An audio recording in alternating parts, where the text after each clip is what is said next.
Hello दोस्तों, फिर से स्वागत है आपका आपके ही यूट्यूब चैनल यूटी बायोग्राफी पे।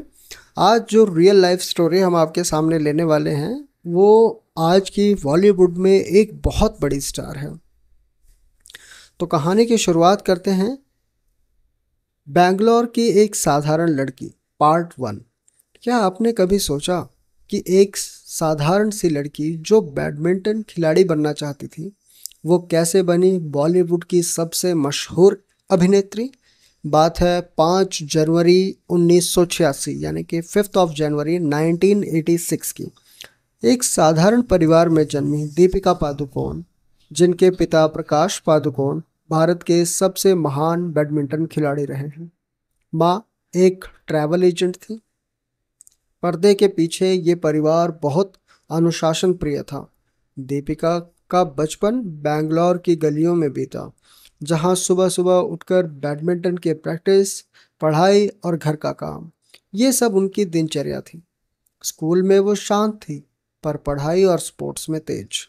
लेकिन किस्मत को कुछ और ही मंजूर था।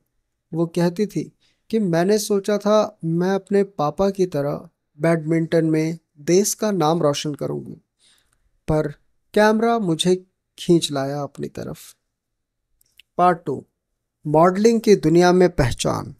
16 साल की उम्र में दीपिका ने मॉडलिंग शुरू की।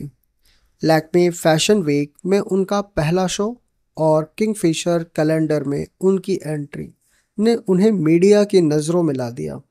ये लड़की कुछ खास है, ये कहना शुरू हो गया। नाम है तेरा हिमेश रेशमिया का म्यूजिक वीडियो एल्बम आया और रातों रात लाखों युवा उन्हें पहचानने लगे। पर यह वही दौर था जब कई लोगों ने उन्हें रिजेक्ट किया। कहा गया, आपकी हिंदी कमज़ोर है, आप में एक्टिंग टैलेंट नहीं है, आप सिर्फ दिखने में अच्छी हैं। एक बार तो लगा कि क्या वाकई मैं इस इंडस्ट्री में चल पाऊंगी, ऐसा दीपिका पादुकोण ने खुद कहा। पार्ट 3, बॉलीवुड में धमाकेदार एंट्री ओम शांति ओम। 2007 में फराह खान ने उन्हें ब्रेक दिया, एकदम शाहरुख खान के साथ। ओम शांति ओम फिल्म हिट हुई, दीपिका स्टार बन गई। लेकिन ये सिर्फ एक चमकता हुआ चेहरा था, पीछे का दर्द किसी ने नहीं देखा। सफलता के बाद अकेलापन, इंडस्ट्री में कोई करीबी नहीं, फेक फ्रेंड्स, लगातार जजमेंट, और फिर कुछ फ्लॉप फिल्में। चांदनी चौक में China, Kartik calling Kartik. Break के बाद लोगों ने कहना शुरू कर दिया, वन फिल्म वंडर थी, मतलब एक फिल्म चमत्कार थी, बाकी तो सब ऐसी ही है। रिलेशनशिप, ब्रेकअप, डिप्रेशन की जंग पार्ट 4। उनका रणवीर कपूर से रिलेशनशिप काफ़ी चर्चा में रहा। फिर उनका ब्रेकअप हुआ और उसी के बाद शुरू हुआ दीपिका का सबसे गहरा संघर्ष, डिप्रेशन। आपको जान के हैरानी होगी दोस्तों कि दीपिका पादुकोण एक बार बहुत बुरे डिप्रेशन के दौर से गुजर रही थी। यहाँ तक कि उन्होंने सुसाइड करने की भी कोशिश की और उन्होंने मीडिया में कहा कि मैं हंसती थी, शूटिंग करती थी, लेकिन अंदर से खाली थी। उन्होंने कहा, कई बार मौत को सोचती थी, लेकिन वजह नहीं मिलती थी जीने की। दीपिका ने 2015 में पूरे देश के सामने कहा कि वो क्लिनिकल डिप्रेशन से जूझ चुकी हैं। इस साहस के लिए उन्होंने लाखों लोगों को आवाज़ दी। उन्होंने the leave love laugh foundation शुरू की, एक संस्था जो मानसिक स्तर पर काम करती है। पार्ट 5, फिर उठ खड़ी हुई दीपिका, पीकू, तमाशा और पद्मावत। 2015 के बाद दीपिका ने जो रोल किए वो सिर्फ ग्लैमर नहीं, गहराई से थे। पीकू में एक बेटी, तमाशा में एक विचारशील युवती, पद्मावत में एक रानी, और फिर छपाक में एसिड अटैक सर्वाइवर का किरदार। इन सभी में दीपिका ने खुद को एक एक्ट्रेस के रूप में साबित किया, न सिर्फ भारत में बल्कि हॉलीवुड में भी। Triple X, return of Alexander Cage, में उन्हें इंटरनेशनल डेब्यू किया। पार्ट 6, शादी, करियर और समाज के लिए योगदान। रणवीर सिंह से शादी की, फिल्म प्रमोशन प्रोडक्शन में कदम रखा।